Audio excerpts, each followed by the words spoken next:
সুপ্রিয় বন্ধুগণ, আসসালামু আলাইকুম। দূরে কাছে দেশে অথবা দেশে বাইরে থেকে কলিজার বন্ধুরা ঈদের এই মহাব্যস্ততাকে দূরে ঠেলে যে যেখান থেকে বাস্তব জীবনের গল্প শোনার জন্য আমার সাথে জয়েন করেছেন আমি আপন। আর যে আপন জীবনের গল্পের 1204তম পর্বে আপনাকে প্রতিদিনের মতো স্বাগতম জানাচ্ছি কলিজার বন্ধুগণ। আজ আমি আপনাকে শোনাবো বরিশালের ভাই মোহাম্মদ সাগর আহমেদের জীবনের হৃদয় বিতারক এক করুণ তাজ্জব বাস্তব জীবন কাহিনী। বন্ধুগণ, আজকের গল্পের টাইটেল 12 বছর মৃত মহিলার কবর পাহারা দিচ্ছে এক কালসাপ। এই গল্পটা বরিশালের প্রত্যন্ত এলাকার কোনো এক নিম্ন মধ্যবিত্ত পরিবারের এক পারিবারিক বাস্তব জীবন কাহিনী। বন্ধুগণ, এই গল্পটা পড়ে আমি পুনরায় আবারও বুঝতে পারলাম যে সত্যি সবার উপর মানুষ সত্য, তাহার উপর নাই। আশা করব শুরু থেকে শেষ পর্যন্ত বরিশালের ভাই সাগর আহমেদের এই গল্প জুড়ে আপনারা আমার সাথেই থাকবেন এবং গল্প শেষে সাগর আহমেদকে আপনার মতো করে একটা মন্তব্য কমেন্ট বক্সে লিখবেন। ধন্যবাদ সবাইকে। সুপ্রিয় বন্ধুগণ, আসসালামু আলাইকুম।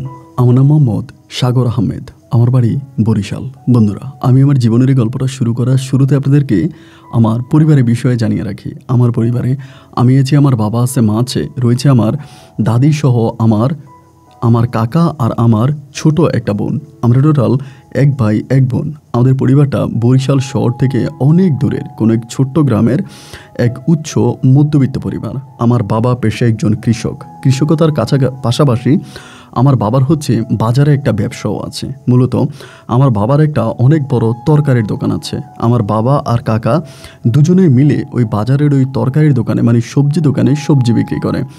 আমি খুব ছোটোবেলা থেকে দেখে আসছি আমাদের নিজেদের সবজি আমার বাবা উৎপাদন করে হচ্ছে জমিতে, এবং সেটা আমার কাকাকে দিলে পরে কাকা বাজারে বসে এটা বিক্রি করে।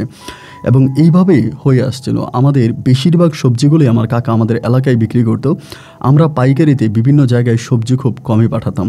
এরকম করেই আমার শৈশবের দিনগুলো কাটতে থাকে। আমার আব্বা আম্মা, আমার দাদি, আমার কাকা, আমার ছোটো বোন সবাইকে নিয়ে আমার দিনকালগুলো ভালোভাবে সামনের দিকে এগিয়ে যাচ্ছিল।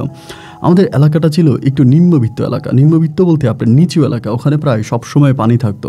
তো সবজি চাষ করার জন্য খুব বেশি প্রসিদ্ধ আমাদের জায়গাটা ছিল না। এরপরেও আমার বাবা খুব টেকনিক্যালি পানির সেচ দিয়ে খুব কৌশল অবলম্বন করে ওখানে চাষাবাদ করতো, যার কারণে আমার আব্বা ভালো টাকায় সবজি বিক্রি করতে পারতো। এমন করতে করতে আমি মোটামুটি প্রায় অনেকটাই বড় হয়ে যাই। আমি তখন আমাদের এলাকারই কোনো একটা স্কুলে ক্লাস 6-এ ভর্তি হই। ক্লাস 5-এর গণ্ডি পার করে ওই ক্লাস 5-এর প্রাইমারি স্কুলের সাথেই হচ্ছে হাই স্কুল ছিল। তো আমি তখন ওখানে ক্লাস 6-এ ভর্তি হই। 6-এ ভর্তি হয়ে পড়াশোনা করতেছি। ওই মুহূর্তে আমাদের এলাকার পাশেই হচ্ছে বিশাল একটা খাল ছিল, অনেক বড় একটা খাল ছিল। তো প্রতি প্রায় 2-3 বছর পর পরে ওই খালের পানিতে বেদের মেয়েরা, আমরা যাদেরকে বাইদ্যানী বলি, ওই বাইদ্যানী মহিলারা, বাইদ্যানী পুরুষরা ওইখানে আসে এবং ওখানে নৌকা ভিড়ায়, আমাদের এলাকাতে সাপ ধরে এবং বিভিন্ন মানুষদেরকে উপকার করে। মানে এই ধরনের কাজগুলোই করতেছে। তো ওনারা যখন আসছে, আবার এরা আসলে কিন্তু আমরা খুব খুশি হই, কারণ তারা ঢাকঢোল বাজিয়ে এলাকাতে হেঁটে হেঁটে সিঙ্গা লাগায়, তারপরে মানুষের বাতের ব্যথা ভালো করে, বিভিন্ন সাপ ধরে, ওগুলোকে কাজ করে যেগুলো আমাদের ভালো লাগে।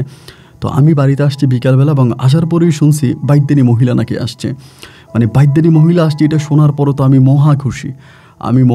আমি দৌড়ে চলে গেলাম খালের পাড়ে এবং দেখলাম যে রং বেরঙের নৌকা নিয়ে তারা তখন খালের পাড়ে উপস্থিত হয়েছে। একে একে মহিলারা নেমে তাদের রান্নাঘর ঠিকঠাক করছে, রাতের বেলায় থাকার জন্য চাউনি করতেছে। মানে মোটামুটি তারা এই জায়গাটা দখলে নিতেছে এবং এটা শুধুমাত্র বাইদ্যানীদের জন্যই কিন্তু জায়গাটা বরাদ্দ থাকে। অন্য সময় খালি থাকলে আমরা মাঠের মতো করে ফুটবল খেলি, আর যদি বেদের মেয়েরা আসে বা বাইদ্যানীরা আসে তখন তারা এটা দখল করে নেয়। তো ওই সময়টাতে আমি তখন গেলাম, সবার সাথে খুব মজা করতেছি, অনেক হাসাহাসি করতেছি, এনজয় করতেছি। এই মহিলাগুলো আসছে, তারা আমাদের সাথেও কথা বলতেছে এবং ভিন্ন দেশের মানুষ, ভিন্ন এলাকার মানুষ, তাদের সাথে কথাবার্তা বলেও আমাদের নিজেদের কাছে অনেকটা ভালো লাগা কাজ করে। এরকম করে সময়গুলো কাটতেছে, ওনাদের সাথে এনজয় করতেছি, আনন্দ করতেছি। এমন করতে করতে আমার কাকা কিন্তু আবার অন্যরকম মানুষ ছিল। ওই বেদের মহিলারা বেশিরভাগই হচ্ছে সবজি খেত, মানে তারা মাছ মাংসের থেকেও সবজিটা বেশি পছন্দ করতো। তো বেশিরভাগ সময় আমার কাকার দোকানে যাইতো, এখান থেকে সবজি নিয়ে আসতো এবং সবজি নিয়ে এসে তারা হচ্ছে সবজি রান্নাবান্না করতো, সবজি খাইতো। এরকম করতে করতে আমার কাকার সাথে ওই বেদেপল্লীর মানুষের একটা ভালো সম্পর্ক হয়ে যায়। বেদেপল্লী মানুষরা আমার কাকার দোকানে যায়, কাকা তাদের ওইখানে যায়। এরকম করতে করতে একটা ভালো সম্পর্ক আমার কাকার সাথে হয়। অ্যান্ড এরকম করে মহিলাগুলো প্রায় 3 থেকে 4 মাসের মতো আমাদের ওই এরিয়াতে ছিল এবং 3-4 মাস পরে এখানকার এই মহিলাগুলো এখান থেকে চলে যাব, চলে গিয়ে তারা নতুন কোথাও নতুন কোনো পাড়ে বিরবে, ওইখানে থাকবে। অ্যান্ড ওই মুহূর্তটাতে একদিন দেখলাম আমাদের বাড়ির মধ্যে, মানে আমাদের ঘরের মধ্যে আমার কাকার সাথে আমার দাদি আর আমার আব্বা প্রচণ্ড রকমের ঝগড়া করতেছে। তো আমি তো পাশের রুমে বসে আছি, এখন কেন তারা ঝগড়া করে এটা তো আর আমি জানি না, কিন্তু দেখলাম যে খুবই ঝগড়া করতেছে, মানে মহা ঝামেলা, অনেক ঝগড়া। তা আমার ছোটো বোন কিন্তু আবার বয়সে আমার ছোটো হইলেও ও অনেক পাকনা, মানে অনেক ট্যালেন্ট, অনেক বুদ্ধিমান। ও যখন আসছে আমি আমার বোনের জিজ্ঞেস করলাম, কিরে কী হয়েছে, ওই রুমে এত ঝগড়াঝাটি কিসের? বলে ঝগড়াঝাটি কিসের জানো না, কাকা প্রেমে পড়ছে। আমি বললাম কাকা প্রেমে পড়ছে মানে কি? আমার কাকার কিন্তু অনেক বয়স হয়েছে, আর আমার কাকা দেখতে একেবারেই কালো, মানে একেবারে কালো, আর আমার কাকার চেহারাটা অতটা সুন্দর না, একেবারে কালো খাটো, এবং মানে এক কথায় বলতে গেলে কাকার চেহারা একটু বিশ্রী টাইপের। তো এই জন্য অনেক জায়গা থেকে বিয়ের ঘর আসলে পরেও আমার কাকাকে দেখার পরে বিয়ে ভেঙে যেত, বিয়ে হতো না। আর আমার কাকার চলাফেরাগুলো একটু ভিন্ন রকম ছিল। তো আমি বললাম যে কী বলস তুই, কাকা প্রেমে পড়ছে? কার প্রেমে পড়ছে? বলে বাইদ্যানি বেটির। আমি বললাম বাইদ্যানি বেটির মানে কি?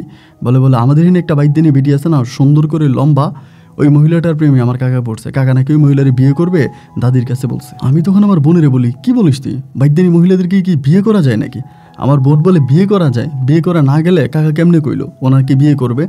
আমার কাছেই তো বললো, এবং বাবার কাছেই তো বললো, সবার কাছেই তো বলছে।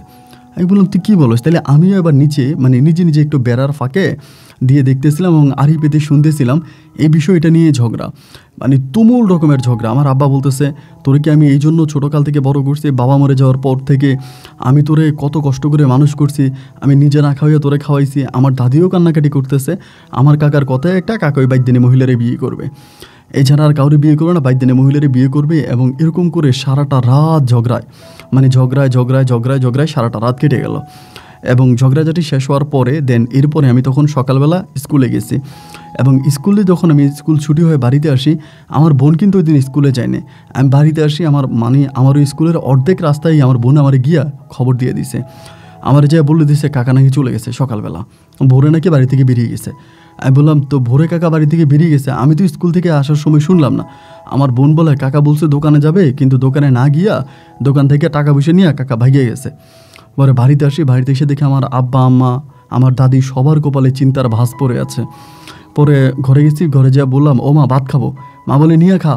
তা আমি নিয়ে তখন ভাত খাইলাম। ভাত খাওয়ার পরে দেখলাম আমাদের বাড়িতে আস্তে আস্তে করে মানুষজন আসতেছে, মানে আমাদের এলাকার মানুষরা যারা গণ্যমান্য ব্যক্তি, আমার আব্বুর সাথে ভালো সম্পর্ক, এরা সবাই আসতেছে। এসে আমার আব্বুকে সান্ত্বনা দিতেছে, মন খারাপ করিস না, অপেক্ষা কর, যা হয় ভালোর জন্যই হবে, আমরা খোঁজখবর লাগাইছি, পাওয়া যাবে। এরকম করে করে প্রায় 7 থেকে 8 দিন পরে আমার কাকার খবর পাওয়া গেল। 7-8 দিন পরে কাকার খবর পাওয়া গেল, কাকা আমাদের এলাকা থেকে অনেক দূরের ওই বেদেপল্লিতে চলে গেছে, এবং ওই বেদেপল্লিতে কাকা থাকতেছে, মানে বেদেপল্লিতে থাকতেছে, ওইখানে কাকা থাকতেছে। তো এরপরে আমার বাবা মা আমার দাদি ওইখানে গেছে, আমি কিন্তু যাইনি। এবং যাওয়ার পরে তারা তখন আমার কাকারে নিয়ে আসছে বাড়িতেই, না কাকারা বাইদা রাখতো, মানে বাড়িতে আনলে কাকারা বাইদা রাখতো, এরকম হাত পিছনে হাত দিয়ে কাকারা বাইদা রাখতো বাড়ির মধ্যে। ওই বাঁধা অবস্থায় কাকারে খাওয়াইতো এবং কাকারে গোসল করাইতো, মানে এই বাঁধা অবস্থায় একটা মেয়েরে যেরকম করে আপনার পরিবার টেক কেয়ার করে না, এরকমভাবে আমার কাকারে টেক কেয়ার করতেছে। কাকা বারবার চিৎকার করে বলতেছে, আমার হাতের বাঁধন খুলে দেন, আমার হাতের বাঁধন ছেড়ে দেন, আমি চলে যাব, আমি ওরা ভালোবাসি, আমি ওর কাছে যাব, আমি ওরা বিয়ে করছি, ও আমার বউ।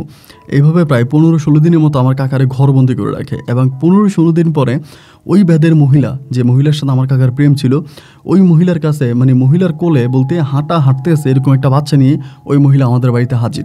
এটা কাকারে নিয়ে আসার কয়েকদিন পরেই।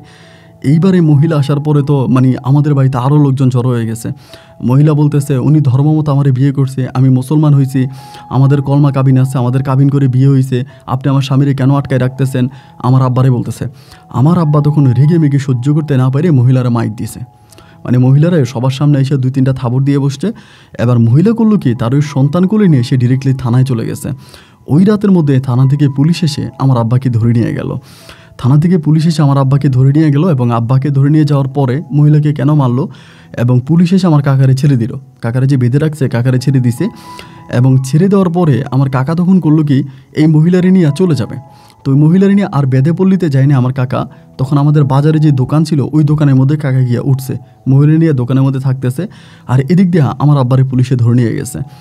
তো আমার আব্বারে পুলিশে ধরে নিয়ে যাওয়ার পরে আমার মা তখন আমারে নিয়ে আইসা মানে কাকার পা চাইপা ধরে, এবং ওই আমার কাকি যারে বিয়ে করছে আমার কাকা এরে ওনার পা চাইপা ধরে যে আমার স্বামীকে জেল থেকে আনেন, এই সেই।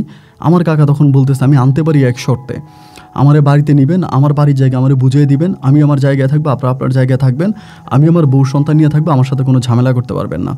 তো এরকমভাবে আমার আম্মা তখন এই প্রস্তাবে রাজি হয়। রাজি হলে পরে দেন আমার তখন মানে থানা থেকে আমার আব্বার তখন আনা হয়। আব্বারে আনার পরে আব্বা আরও রেগে গেছে, মানে আরও মিজাজ খারাপ করে ফেলছে যে ওদের এত বড় সাহস, আমার জেলের ভাত খাওয়াইছে, আমি জেলে গেছি, আমি তো ওদেরকে ছাড়বো না, মানে কি একটা অবস্থা করতেছে। পরে আমার কাকা গ্রামের 8-10 জন যে লোক আছে এদের সবাইকে ডাকাইছে। সবাই তখন আসছে, এসে আমার আব্বার সাথে বললো যে এটা হতে পারে না, তোর যেহেতু ভাই, তোর বাপ মারা গেছে, তোর মা আছে, তাই তখন আমার দাদিরে ধইরা আমার কাকা তখন অর্ধাঅর্ধি সম্পত্তি ভাগ করে ফেললো। মানে বাড়ির জায়গায় তো আমাদের অত বেশি বাইরে জায়গা নাই, বাড়ির জায়গাটা ভাগ করে ফেলছে। ভাগ করে ফেলার পরে আলাদা জায়গার মধ্যে আমার কাকা আর আমার কাকি থাকতো, ওই জায়গাটার মধ্যেই থাকতো। এবং এইখানে থাকতে থাকতে মনে করেন মানে এই দিন যত সামনের দিকে যাইতে আছে, আমার আম্মুর সাথে ঝগড়া ঝাঁটি ঝামেলা এগুলো বাড়তেই আসে। আর যে মহিলাটা আমার ওই মহিলা নিয়ে আসছে, মেয়েটারে নিয়ে আসছে, ওই মেয়েটা কিন্তু আমার কাকার মেয়ে না। ওই বেদেপল্লীর কোনো লোকের সাথে এই মহিলার এর আগে আবারও বিয়ে হয়েছে। বিয়ে হবার পরে ওই মেয়েটা হয়েছে। মেয়েটাও দেখতে পাই একেবারে ফুটফুটে সুন্দরী, মানে আমার জীবনে আমি এত সুন্দর মেয়ে দেখে নাই। নাম তার পুরী, নামও রাখছে পুরী, এবং দেখতে শুনতেও অনেক সুন্দরী, মানে আহামরি সুন্দরী, এত সুন্দর বলার মতো না। পরে আমি ভাবলাম যে ঠিক আছে, মেয়েটা আছে ওই বাড়ির মধ্যে আছে, কাকা এই বাড়িতে থাকে, ভাই প্রতিনিয়ত ঝগড়া। এবং একদিন আমার আম্মা দৌড়ে ওই পাশে যায়, কাকিরে মারে, কাকির মেয়েরে মারে, আমার আব্বা গিয়া কাকারে মারে, মানে অনেকভাবে থাকার চেষ্টা করছে, বাট ওখানে থাকতে পারতেছে না। তাও আমার কাকা 2 বছর মতো ওখানে ছিল।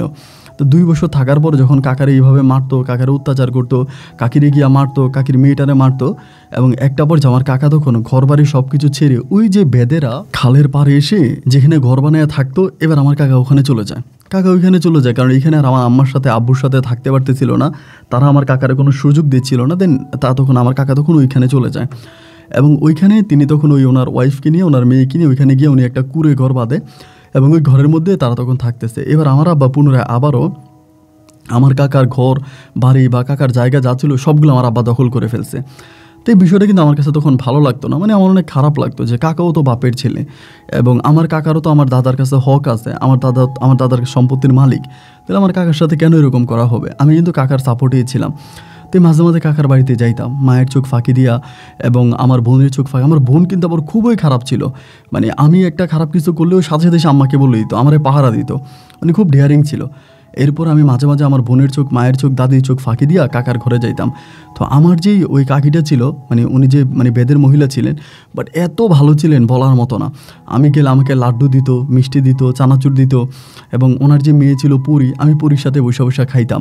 মানে দুজনের মাঝে খুব ভালো একটা সম্পর্ক হয়ে যায় ওইখানের মধ্যে।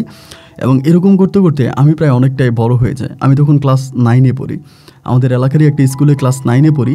অ্যান্ড ওই ক্লাস 9-এ পড়া পর্যন্ত ওই বয়সটাতে আমি মাঝে মাঝে কাকির ঘরে যাইতাম, এবং কাকা তো বোন যে ছিল পুরী, ওই পুরীর সাথে আমার একটা ভালো সম্পর্ক হলো, ফ্রেন্ডলি। ওই ঘরে যাইতাম, ও আমারে খাওয়াটাও দিত, আমি খাইতাম। এমন করতে করতে ক্লাস 9-এ পড়া অবস্থায় আমার কাকা তখন গাড়ি চালাইতো, মানে আপনার রাস্তার মধ্যে গাড়ি চালাইতো না, গাড়ি হেল্পারই করতো, এটা জানতাম না, কিন্তু গাড়ির মধ্যে যাইতো, গাড়ির কাজ করতো। এবং ওই অবস্থার মধ্যে আমার কাকা, আমি ক্লাস 9-এ পড়া অবস্থায় আমার কাকা মারা যায়। আমার কাকা গাড়ি অ্যাক্সিডেন্ট করে মারা যায়। আমাদের এলাকা থেকে অনেক দূরের একটা বাজারের ওইদিকে আমার কাকা গাড়ি অ্যাক্সিডেন্ট করে কাকা মারা যায় হসপিটালে। এবং কাকার মৃত্যুর খবর শুনে আমি, কাকি, মানে আমরা সবাই মিলে তখন হসপিটালে যাই। আমার বাবা মা, আমার দাদি, কেউ তো কাকার সাথে কথা বলতো না, মানে কাকার সাথে কোনো সম্পর্ক ছিল না। কিন্তু কাকার মৃত্যুর পরে সবাই কাঁদতেছে। আমার মাও তখন বলে আমার দেবরটা অনেক ভালো ছিল, আমার ভাইও বলে, আমার বাবাও বলে আমার ভাইটা অনেক ভালো ছিল, একইভাবে আমার দাদিও বলে আমার ছোট ছেলের মতো ছেলে হয় না দুনিয়াতে। অথচ মানুষটা জিন্দা থাকতে সবাই তারে অবহেলা করছে, সবাই তারে অসম্মান করছে। যাই হোক, এরপরে আমাদের যে কবরস্থান, ওই কবরস্থানেই তখন ওনাকে দাফন করা হয়, মানে কাকারে দাফন করা হয়। তো কাকা তখন ওইখানে, মানে কাকার দাফনস্থ করা হইলে কাকি তখন ওইখানে পড়েছিল। তা আমার মা, মানে যেহেতু একটা মেয়ে আছে, আমার কাকি আছে, তো এরকমভাবে আমার কাকা মারা যাওয়ার প্রায় 1.5 মাসের মাথায়, মানে আমার কাকা মারা গেছে পরে আমার দাদি জানি কেমন হয়ে গেছে, কারোর সাথে কথা বলে না, খাওয়া দাওয়া করে না, চুপচাপ বসে থাকে। মানে দাদির ভিতরে একটা কেমন জানি একটা হাহাকার কাজ করতে শুরু করে, মানে ছেলেটাকে হারাই ফেলছে, দাদি এটা নিতে পারতেছে না, খুব বেশি কষ্ট পাইতেছে। অ্যান্ড একটা পর্যায়ে তখন হলো কি, আমার দাদি কাকা মারা যাওয়ার 1.5 মাসের মাথায় আমার দাদিও মারা যায়। এবং 1.5 মাস পরে দাদি মারা গেল, আমরা দাদিকেও গোরস্ত করলাম, মানে দাফন কাফন করলাম। এবং এরপর তখন পরিবারে আমি পড়ে আছি। এবং এই সময়গুলো কাটতে কাটতে আমি তখন এসএসসি পরীক্ষা দিই, এবং দুর্ভাগ্যবশত আমি তখন এসএসসিতে ফেল করি। মানে এসএসসিতে ফেল করি। এবং এসএসসি ফেল করার পরে আমি তখন ওই যে খাল ছিল ওই খালের মধ্যে বেয়াল বসাইছিলাম, মানে মাছ ধরার জন্য বেয়াল বসাই, ওইখানে আমি মাছ ধরি, মাছ বিক্রি করি, মাঝে মাঝে কাকির ঘরে যাই, কাকির সাথে কথাবার্তা বলি। আর আমার কাকা মারা যাওয়ার পরে কাকি আবার সেই পুরনো ব্যবসাটাকেই ধরে নিয়েছে। বিভিন্ন জায়গায় যেত, সাপ ধরতো, সাপ পালতো, এরপরে হাঁস মুরগি পালতো, মানুষের ধরেন শরীর ব্যথা করলে মলম দিত, জোকের তেল দিত, মানে ওই ভেদে মহিলারা যে কাজগুলো করতো না, আমার কাকি আমাদের এলাকাতে সেই কাজগুলোই করতো। বিভিন্ন মানুষকে সিঙ্গে লাগাইতো, এটা ওইটা, ওভাবেই কাকি তখন তার সময়গুলোকে কাটাচ্ছিল এবং টাকা পয়সা সে ভালো ইনকাম করতো। ওইটা দিয়ে আমার কাকা তখন আমার কাকি দুজনেই খুব ভালো করে চলতো। তা আমি ওখানে ভেয়ালে মাছ ধরতাম এবং ভেয়ালে মাছ ধরে এটা বিক্রি করতাম, মাঝে মাঝে মাছ ধরে কাকিরে দিতাম। এরকম করে গভীর কোনো এক রাতে, মানে রাতের বেলায় বিশেষ করে আমার যখন মাছ ধরার শেষ হয়ে যাইতো, আমার সাথে আমার ওই কাকাতো বোন পুরি তখন যাইতো আমার মাছ ধরার কাছে। পুরি আমাকে হেল্প করতো, আমি ভিয়াল ফালাইতাম এবং ওখান থেকে মাছ উঠাইতাম, পুরি আমাকে সাহায্য করতো। গুটগুটে রাতের ওই অন্ধকারে চানাচুর আর মুড়ি বানিয়ে আমার জন্য নিয়ে যেত। ভিয়াল পাড়ে বসে ও আর আমি একসাথে চানাচুর মুড়ি খাইতাম। ঘর থেকে মাঝে মাঝে এইটা ওইটা আমার জন্য নিয়ে যেত। মানে ও আমাকে অদ্ভুত রকমের পছন্দ করতো। আর পুরি মেয়েটাও দেখতে এতটাই সুন্দর ছিল ভাই, যে কেউ ওর প্রেমে পড়ে যাবে, যে কেউ ওকে দেখলে ওর প্রেমে পড়ে যাবে। এত সুন্দর মায়াবী চেহারার মেয়ে আমার কাছে মনে হয় আমি আমার জীবনে আর দেখি নাই। অদ্ভুত রকমের সুন্দরও, আল্লাহ মনে হয় ওকে নিপুণ হাতে তৈরি করেছে, এমন সুন্দর ছিল। তো সবাই ওরে পছন্দ করতো, আমাদের এলাকাতে অনেক মানুষ ওরে পছন্দ করতো এবং বিয়ের জন্য প্রস্তাবও দিত। বাট আমার কাকি বিয়ে দিত না, মানে কাকি বিশ্বাস করতো না যে বিয়ে দিলে ভালো হবে। আর ও ছোটো ছিল তো, মানে অনেক ছোট ছিল, কাকি ভাবছে বড় হোক, বড় হওয়ার পরে বিয়ে দিবে। এরকম করেও আমার কাছে যাইতো, আমার কাছে আসতো, আমারে খাওয়াই দিত, মাঝে মাঝে খাবার নিয়ে যাইতো। তো আমি বেয়াল দিয়ে 2 হাতে যে মাছ ধরতাম, তেন আমার হাতে তো অনেক ময়লা থাকতো, গন্ধ থাকতো, যার জন্য নিজের হাতে আমাকে লোকমা ধরে খাওয়াই দিত। একদম নিজের হাতে ছোট ছোট লোকমা দিয়ে আমারে খাওয়াই দিত, আমি খাইতাম। আমাদের দুজনের মাঝে এমন এক অদ্ভুত প্রেম ভালোবাসা ছিল, একজন আরেকজনকে এতভাবে পছন্দ করতাম, মনে হয় এই দুনিয়াতে আমরা দুজনে ছিলাম ভালোবাসার রাজকুমার। এবং তার সাথে এমন করে তখন আমার সময়গুলো কাটতেছে, এরকম করে দিন রাতগুলো পাস হতে হতে আমার মা তখন কিছুটা বিষয় আন্দাজ করে ফেলে, মানে মা তখন কিছুটা বিষয় বুঝে ফেলে যে আমি ওখানে বেয়ালে মাছ ধরি এবং রাতের বেলায় পুরি আমার কাছে যায় এবং গিয়ে আমার সাথে কথাবার্তা বলে। আমাদের মাঝে একটা প্রেমের সম্পর্ক গড়ে উঠেছে। আমার বোন, ওই যে আমার ছোটো বোনের কাছে আমি মাঝে মাঝে 2-1টা কথা বলতাম যে পুরীর সাথে আমার এটা হয় ওইটা হয়। তো আমার ছোটো বোন আবার কুটনা বুড়ির মতো ছিল, খুবই খারাপ ছিল, ওই সেগুলো আমার আম্মার কাছে বলে দিত। এবার একদিন আম্মা করলো কি, মানে আমি গেছিলাম সকালবেলা মাছ বিক্রি করার জন্য, অ্যান্ড মাছ বিক্রি করা অবস্থায় আমি ওইখানে বাজারে শুনতেছি আমার মা নাকি আমার বেয়াল পরাই দিতেছে। পরে আরেকজনের বললাম ভাই তুই মাছগুলো বিক্রি কর, আমি একটু আসতেছি। এবার আরেকজনের কাছে মাছগুলো দিয়ে আমি তখন দৌড়ে গেলাম ওখানে আর কি হইতেছে দেখার জন্য। এবং যাওয়ার পরে দেখলাম আসলেই কিন্তু তাই, মানে আমার বেয়ালের যে জালগুলো সেগুলো সব আমার মা পোড়াই দিতেছে। দৌড়ে গিয়ে মারে ধরলাম, ও মা এগুলো পুড়তেছো কেন, এগুলো তুমি কেন পুড়ে ফেলতেছো, আমার অপরাধ কি, কেন পুড়তেছো? আমার মা বলে তুই এখানে বৈশা ওই বাইকদানি মেয়ের লোকে প্রেম করবি, তোর কাকার জীবন যেমনি কম বয়সে শেষ হয়েছে তোর জীবন এমনি শেষ হইব না, আমি এভাবে হইতে দেবো না। এবং এগুলো পোড়াই দিয়েই তখন হচ্ছে মানে পুরীদের ঘরের দরজায় গেল, পুরীরে প্রচণ্ড রকমের গালাগালি করতেছে, মানে আমার কাকিরেও গালাগালি করে, কাকাতো বোনেরও গালাগালি করে। আমার কাকিরে বলে তুই তোর মাইয়া লেলাই দিছস, এই মেয়ের বাপকে আমরা তো তা জানি না, এবং নষ্ট মেয়ের তুই আমার ছেলের পিছনে লাগাই দিছস, এইটা ওইটা বলে মানে খুবভাবে গালাগালি করে। তো গালাগালি করার পরে আমি আর লজ্জায় কাকি সামনে পড়তে পারি না, মানে এত পরিমাণের গালাগালি করছে আমার কাকিরে যা আসলে বলার মতো না। এরপরে যে আমি ওনার সামনে পড়ে ওনার সাথে 2টা কথা বলবো, মানে এরকম আমার রুচিতে আসতেছে না যে এরপরে আমি আর কখনো কাকির সামনে গিয়ে কাকির সাথে কথা বলতে পারবো।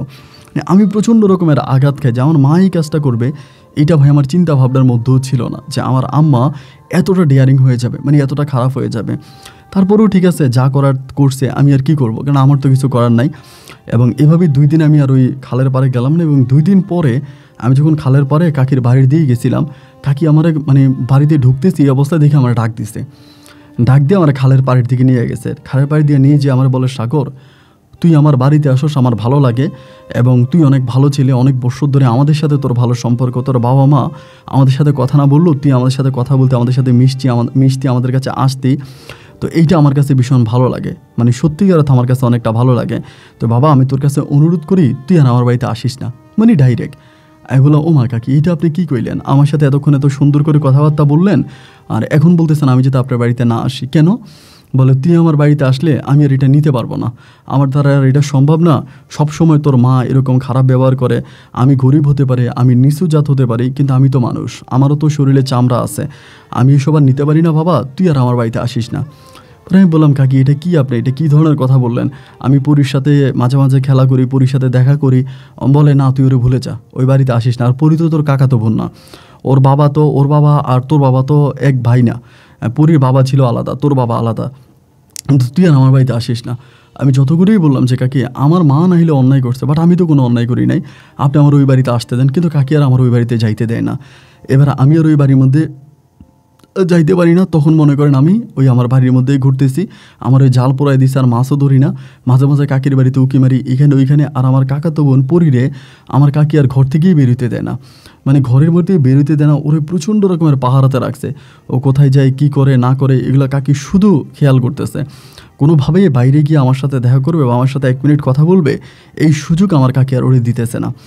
মনটা তখন ভাই প্রচণ্ড রকমের খারাপ হয়ে গেল, কান্নাকাটি করতেছি, ঘোরাফেরা করতেছি, মানে তখন একদম পুরো লাস্ট পর্যায়ে। এই সময়ের ভিতরে শুনতেছি হঠাৎ করে আমাদের এলাকার এক মানে রনি বলে আমাদের এলাকার এক প্রাক্তন চেয়ারম্যানের ছেলে আছে, ওই এর আগে 2টা বিয়ে করছে, মানে 2টা বিয়ে করছে। ওর খুব খারাপ চরিত্র ভালো না, 2টা বউ চলে গেছে। এবং আমি লোকে মানে লোকের মুখে শুনতেছি ওই রনি নাকি আমার কাকির বাড়িতে যাতায়াত করে, মানে কাকির বাড়িতে যায় আসে মাঝে মাঝে রাত বিরাতে, এগুলো আমি মানুষের মুখে শুনতেছি। এবং মানুষের মুখে এই কথাগুলো শোনার পরে আমার ভিতর তখন কেমন জানি কাজ করতেছে, কি রে রনি তো চরিত্র ভালো না, অত চরিত্র খারাপ একটা ছেলে, তা এই ছেলে আমার কাকির বাড়িতে কেন যায় এবং ঘটনা কি?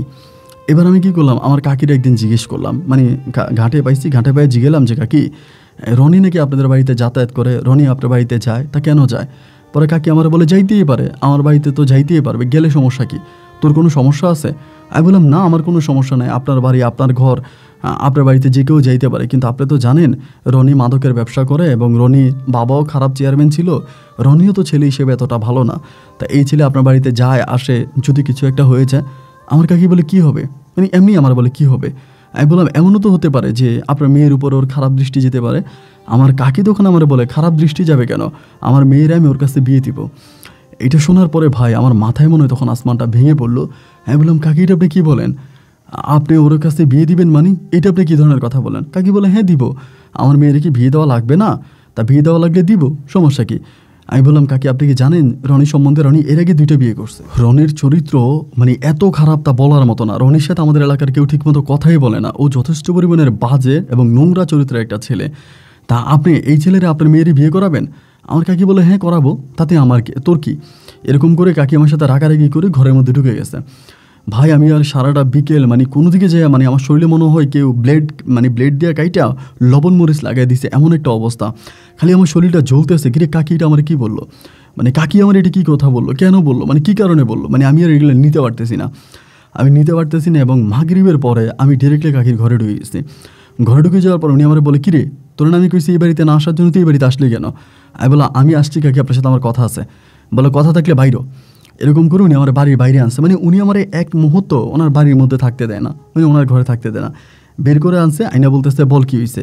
আমি বললাম কাকি আপনি না জানার অভিনয় কেন করতেছেন? বলে কি অভিনয় করবো আমি বললাম হ্যাঁ অভিনয় করতেছেন, আপনি জানেন যে পরীর সাথে আমার একটা প্রেমের সম্পর্ক আছে, আমি পরীরে ভালোবাসি আর পরী আমারে ভালোবাসে, আমরা দুজনকে ভালোবাসি, এটা তো আপনি জানেন, এবং জানার পরেও আপনি কেন বিষয়টা হাইড করতেছেন, আপনি কেন বিষয়টা অভিনয় নিচ্ছেন? উনি বলেন আমি এসব কিছুই জানি না। আমি বলে দাঁড়ান, আপনি জানেন যে আমি পরীরে ভালোবাসি, পরী আমারে ভালোবাসে, এটা আপনি জানেন। কাকি বলে আমি এই সম্বন্ধে কিছুই জানি না, আর আমি এই সম্বন্ধে কোনো কথাই বলতে চাই না।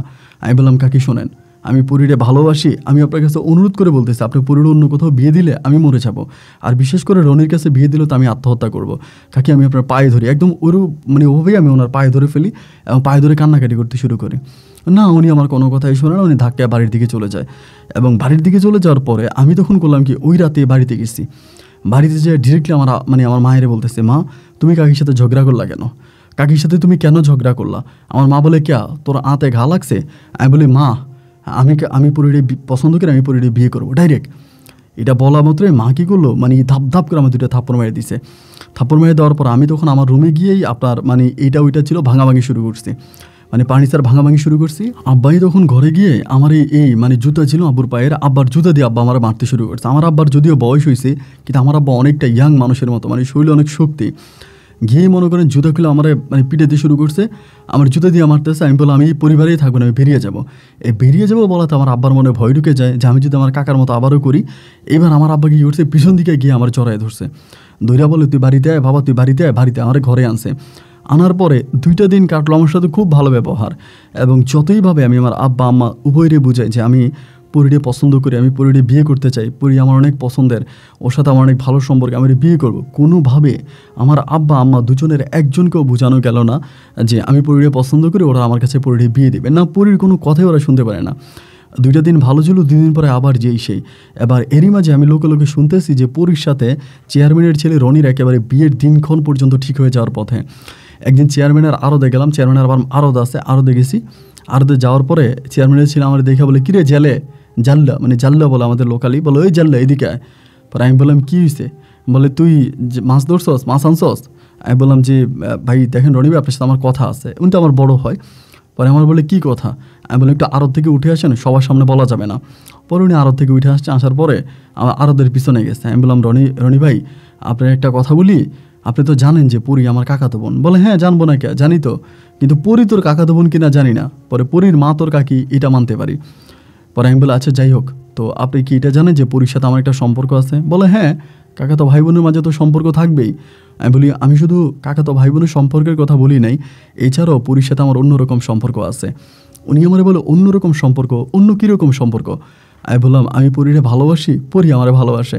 উনি তখন একটা অট্ট হাসি দিল, হাসি দিয়ে আমারে বলতেছে যে হ্যাঁ থাকতেই পারে, এই বয়সে মেয়েদের প্রেম ভালোবাসা না থাকলে হবে কেমন করে, আর পরির মতো সুন্দরী মেয়ে তার তো 2-1টা প্রেমিক থাকবেই। আমি বলে রনি ভাই আপনি বিষয়টা মানে হাসি ঠাট্টাভাবে নিয়েন না, আমরা দুজনকে অত্যাধিক ভালোবাসি, অ্যান্ড আমি ওকে বিয়ে করব, আপনি মেহরবানি করে এখান থেকে সরে যান। উনি বলে বেটা কী বলোস, পরির সাথে আমার বিয়ের কথাবার্তা ঠিক হয়ে গেছে, পারিবারিকভাবে আমাদের বিয়ের দিন তারিখ ঠিক, আর তুই এখন এগুলো বলতেছিস, এগুলো কোনো কথা? এগুলো কোনো কথাই না।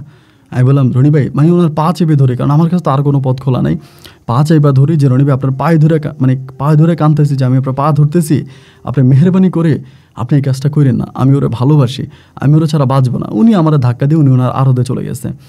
এবার আমি কারে বুঝাবো, কার কাছে যাব? না বাবা মা আমার কথা শুনতেছে, না কাকির বাড়ির ত্রিসীমানার মধ্যে আমি ঢুকতে পারতেছি, মানে কোনোভাবে বাড়ির মধ্যে আমার ঢুকার কোনো সুযোগ নাই, আমি বাড়ির মধ্যে ঢুকতে পারতেছি না, মানে বাড়ির মধ্যে আমাকে ঢুকতেই দেয় না।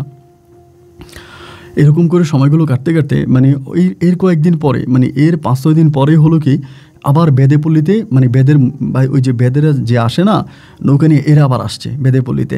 এবং বেদেপল্লিতে আসার পরে এরা তখন বেদেপল্লিতে থাকতেছে, মানে এই জায়গার মধ্যে। তাহলে আমি চিন্তা করতেছি আমি করবোটা কি, মানে আমার মাথার মধ্যে কোনো কিছু আসতেছে না, মানে আমি তখন মানে আর উপায় বুঝতে পাইতেছি না। এরই মাঝে পরীর বিয়েও ঠিক হয়ে গেছে, আমি আর পরীর বাড়ির ভিতরেও ঢুকতে পারি না, পরীর বাড়ির মধ্যেও আসতে পারি না, মানে আমার একটা মানে বাজে একটা অবস্থা হয়ে গেছে। পরীর সাথে কোনো দেখা নাই, পরীর সাথে কোনো কথা নাই, বিয়ের দিন তারিখ পর্যন্ত ঠিক, মানে বিয়ের দিন ঠিক হয়ে গেছে। এবার যখন বিয়ের দিন ঠিক হয়ে গেছে আমি তখন ঘরের মধ্যে বসে কান্নাকাটি করি, মানে প্রচুর কান্নাকাটি করি।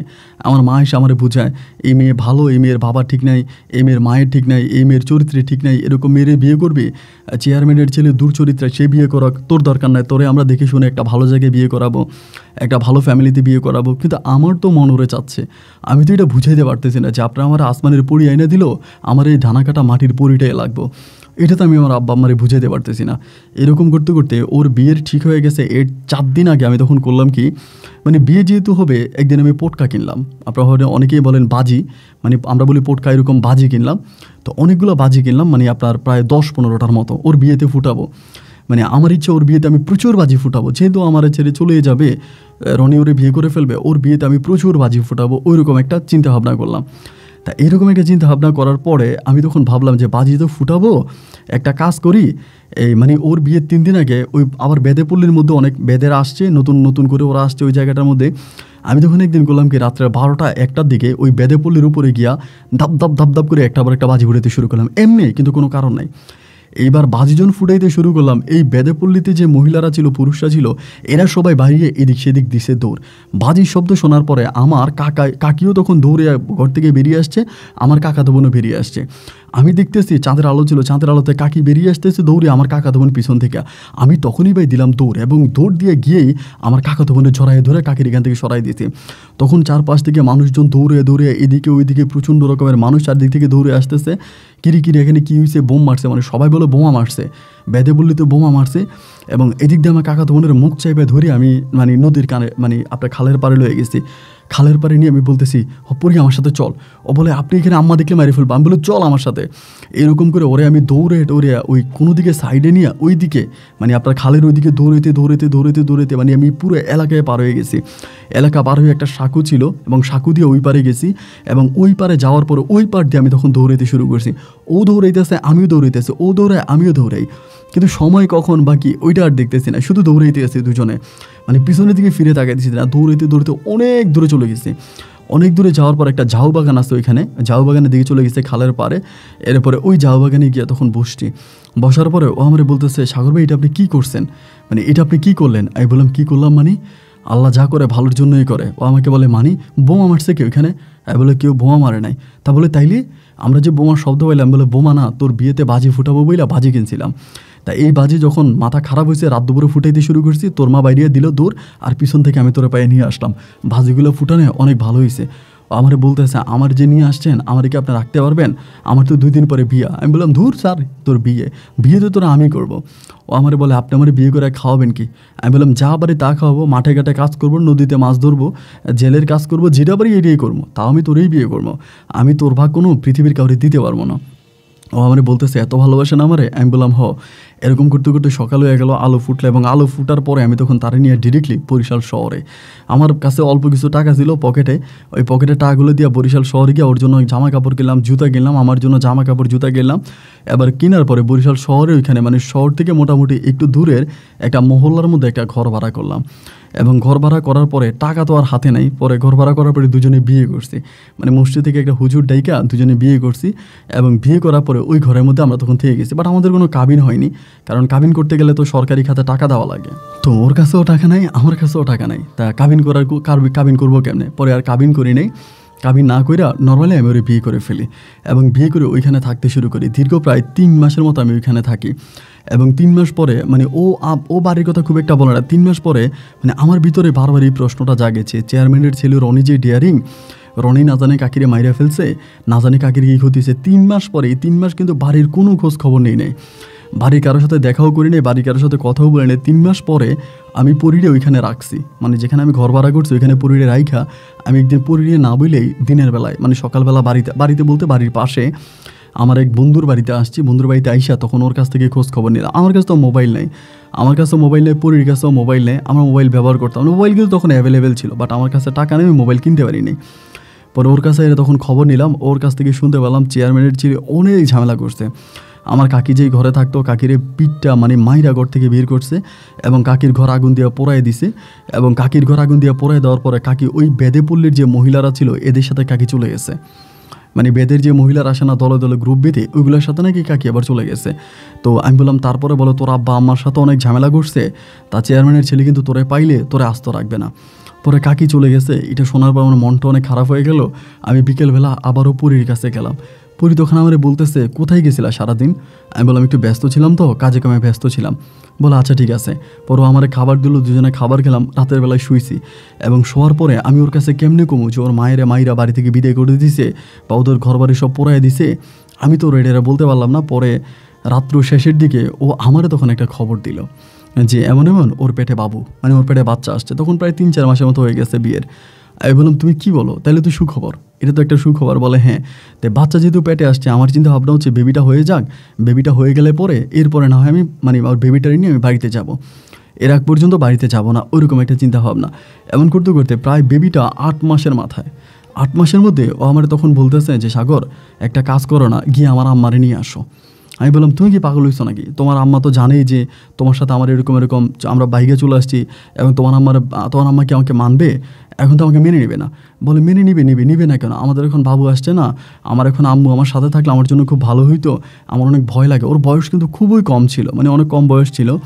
তাই এত কম বয়সে বেবি কনসেপ্ট করছে, তো আমার অনেক ভয় লাগতেছে, আমার ভিতরে অনেক ভয় কাজ করতেছে, তুমি মানে কাইন্ডলি একটু আম্মুকে নিয়ে আসো, আম্মু যদি আমার সাথে থাকে তাহলে আমার কাছে একটু ভালো লাগবে, আমার ভিতরের ভয়টা একটু কেটে যাবে, তুমি প্লিজ আম্মুকে নিয়ে আসো।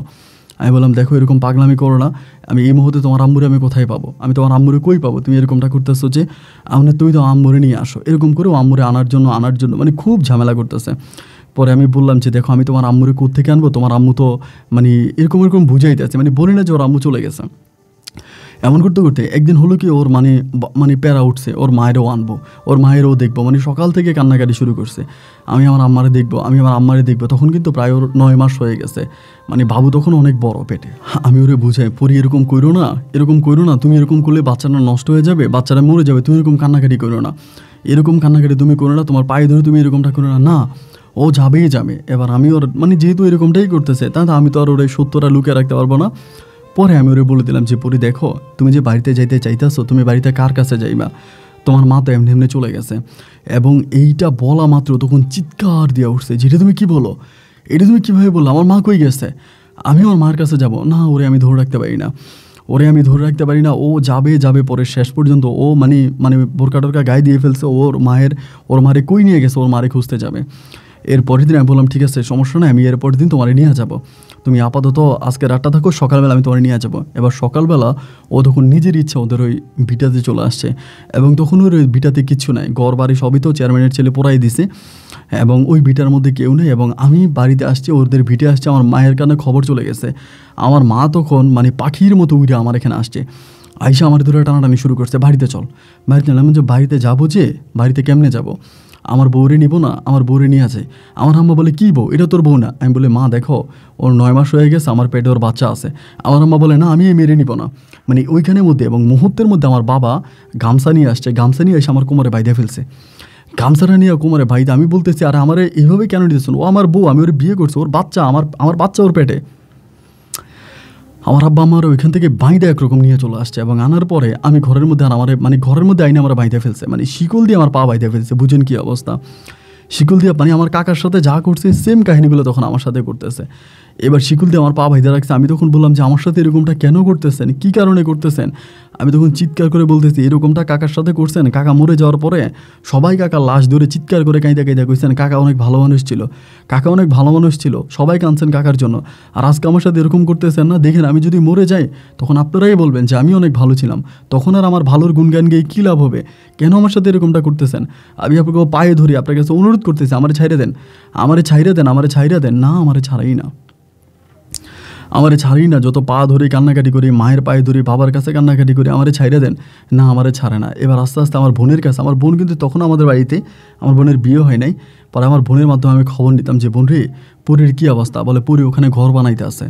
আমি বললাম কই ঘর বানায়, বলো ওর মা যেখান থেকে চলে গেছে, ওদের যে আগের ভিটাটা ছিল ওইখানেও ঘর বানাইতেছে। ওই সময় আরেকটা জিনিস ভালো হয়েছে, চেয়ারম্যানের পোলা রনি এই পরি যখন ধরেন আপনার চলে গেছে, আমি পরি নিয়ে তখনও মদ টদ খাইয়া রাস্তায় ঘোরাফেরা করে মানে র্যাবের হাতে পড়ছে, এবং র্যাব তার কি মাইরা ফেলছে না কোথাও গোয়েন্দা সংস্থার কাছে দিয়ে দিছে, কী করছে আমি জানি না, কিন্তু ও তখন র্যাবের হাতে বন্দি ছিল, প্রশাসনের হাতেও তখন নিয়ে গেছে। আমার মনে ও তখন জেলেই ছিল, মানে ডিবি মানে পুলিশ প্রশাসনই শহরে তখন ধরে নিয়ে গেছে। পরে এই জন্য কিন্তু পুরী অনেকটা সেফ পাইছে। পরে আমি আমার বোনের বলতাম বোন তুই একটু পুরীর খবর নে, ওইখানে কী করে, আমার বাচ্চা আছে ওর পেটের মধ্যে, আমার বাবুটা তো ওর পেটে, ও যেরকম করে আমার বাবুটা তো মরে যাবে, আমার বাবুটা তো বাঁচবে না, ও কেন এরকমটা করতেছে। আমার বোন বলতেছে আচ্ছা সমস্যা নাই। আমার বোন কিন্তু তখন আমাকে অনেক হেল্প করে ওই লাস্টের দিকটাতে, আমার পুরীর কাছে যাইতো, যে আমার তরফ থেকে পুরীর কাছে খবর দিয়ে আসতো। এরকম করতে করতে পুরীর যেদিন বাচ্চা হবে ওই দিন আমি বলতেছি মানে ব্যথা উঠছে, আমার বোন আমারে বলে মানে সকাল থেকে মানে ভাবির ব্যথা উঠছে। পরে আমি মারে বলে মা ওর একটু হসপিটালে নিয়ে যান, ওর ব্যথা উঠছে, মানে ওর একটু হসপিটালে নিয়ে যান, ওর এইভাবে কষ্ট দিয়ে না, ওরে কষ্ট দিয়ে আপনাদের লাভটাকে, ওরা হসপিটালে নিয়ে যান। কিন্তু আমার মা আর ওরে হসপিটালে নিল না, এবং হসপিটালে না নেওয়ার পরে বিকেলের দিকে আমার কানে খবর চলে আসছে বাড়ির মধ্যে, আমি খবর পাইছি পুরীর থেকে একটা মৃত মেয়ে সন্তান হয়েছে, একটা মৃত বাচ্চা হয়েছে। এবং মৃত হয়েছে বলতে বাচ্চাটা হওয়ার কিছুক্ষণ পরে নাকি নড়াচড়াও করছে, এবং কিছুক্ষণ পরে বাচ্চাটা মারা গেছে। তো আসলে বাচ্চা পেটে নিয়ে পুরী যা করছে, এরপরে এই বাচ্চা যে বেঁচে আছে এটাই তো বড় কিছু।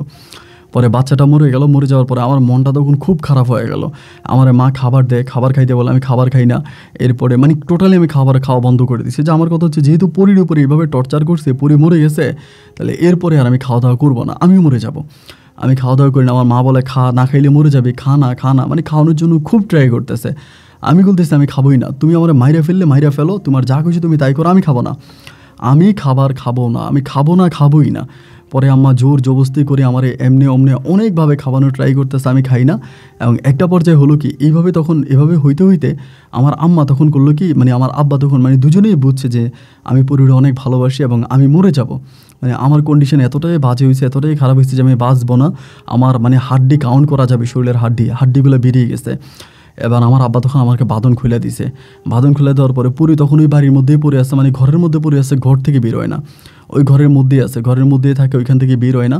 পরে আমি এরকম একদম শুকিয়ে গেছে, আমার মানে ছেড়ে দেওয়ার পরে আমি আর পুরীর কাছে যাই না, পুরীর কাছে যাই না, আমি এই বাড়ির মধ্যেই পড়ে আছি। এমন করতে করতে আমি হঠাৎ করে খবর পাইতাম পুরী ঘর থেকে বের হয় না, ঘরের মধ্যেই থাকে। তো ঘরের মধ্যে যেহেতু থাকে, অনেক দুষ্ট লোক আছে না গ্রামের, যে একটা সুন্দরী মেয়ে একটা ঘরের মধ্যে থাকে একা একা, সুযোগ নেওয়ার জন্য অনেকেই যায়। তখন আমি আস্তে আস্তে করে লোকে শুনতে পাচ্ছি যে পুরীর বাড়ির আশেপাশে নাকি একটা ভয়ঙ্কর রকমের কাল সাপ, মানে সাপ একটা নাকি ঘোরাফেরা করে, মানে ওর বাড়ির আশেপাশে, ওর ঘরের আশেপাশে ঘোরাফেরা করে।